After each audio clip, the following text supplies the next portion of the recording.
Hey everybody, what's going on? Today I'm showing you my Suikoden Collection, or Suikoden. Today I'm going to talk about this.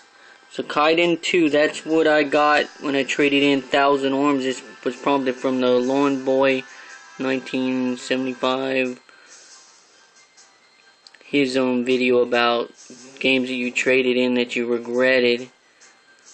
And that was 1,000 Arms. I did regret it, but I did trade it in for a way better game, which is this game right here. Suikoden 2 has one of the best stories. You mostly play as one character in pretty much all of them, except for 3. You actually play as 3 different characters, and I think it's the first time you play as a girl character. So yeah, you got 3 choices on it, but you have to beat all of them. So in this one's tactics. This one's not as rare. 2 is actually the most rare. 3 is pretty rare as well because it's hard to find at the those video game stores and stuff. They had a limited amount of copies or something, so it's pretty hard to find. And this one is 4. This is the one that a lot of people didn't like because it was too easy or something. That's what the rating was low. But it is different from the other ones because you're a pirate, and the other ones you're not. It's fighting on land. And this one, this guy's the main character. He's like a prince or something. He's like got his own kingdom. He's betrayed and stuff like that. It's pretty good. It's not bad. I like it. I like all of them. And this is tactics. Actually has a main character is not anybody from any of these ones, but it has a character from here. Snow is in it, not him, but Snow, you can get him in this game right here. And you can get a lot of characters from Suikoden 2 and 1 on Suikoden 3, but you got to recruit characters. There's over 100 different characters that you can recruit. You don't have to recruit them all, but you can recruit them all. And then you wonder, where's Suikoden 1? Well, I have it right here. I don't have the physical disc, but I do have it on the PSP. I got it downloaded. They were supposed to come out with with 1 and 2 on the PSP, but they never did. I guess it wasn't popular enough. This series is not that popular in America. It's mostly popular in other countries, maybe Japan or some, I don't know. But yeah, all these games are good.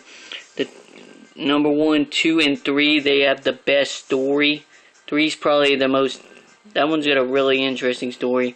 But this one, if you played 1, 2's like a great continuation from that. 3's not so much. It's mostly about the fire starter or something like that. I forgot what he's called. But yeah, it's really good. You're basically after a certain character that's been gone, a legend or something, someone that can control fire. And after the end, you can pick which of the 3 characters that can control that power. But yeah, it's pretty awesome. But they all got like emblems, and they have like different like elements. They all have different elemental powers. Some has like sun, fire, water, ice, and there's tons of characters. You can cook. You can have like cooking competitions and all kinds of other stuff. So you can buy ingredients to make food and stuff. So yeah, this one was probably the funnest for that. Number 2. It's really expensive online, but yeah, this is my collection. It's basically a response to what Lawn Boy had said. So this is pretty awesome, right, people? I have the whole collection, as you can see.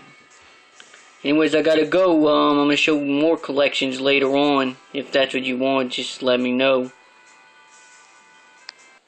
Hey everybody, I'm back.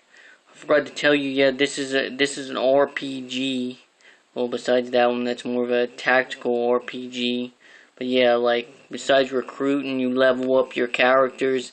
And you can have, like, I believe some of them you can have, like, 6 characters at a time. I'm not sure which one it was. It might have been this one where you can only have, like, 4 people. Or 3 or something like that. It was a low amount. I think that's why people didn't like it, because it was a little bit different. And, of course, you were a pirate and you were in the water and not battling on land. But also you build an army, you build an army, and then you fight against the enemies that are after you for whatever reason, and you can do like these little battles. So it's like a tactical game as well. So it's an RPG tactical style game. So it is kind of good. You can pick your generals and all that, and they'll lead, whether they'll have like arrows or they'll fight with spears or whatever. So yeah, it's really fun, people. I recommend these games. Which one's the one I recommend the most? Probably 2 and 3, but 3 is really hard. Tactics is pretty damn hard. This one's probably the easiest one. This one's not that easy, but it's not that hard either. And 1's a great one to start with. If you play 1, you make sure to play 2 right after, because it's a continuation. It is awesome. Those 2 games are just as good as like playing like Final Fantasy 7 and 8, which are 2 of my all-time favorite RPGs. This series does not get enough respect. It is excellent. Freaking excellent. Anyways, I gotta go. I'll be gone. Bonkai.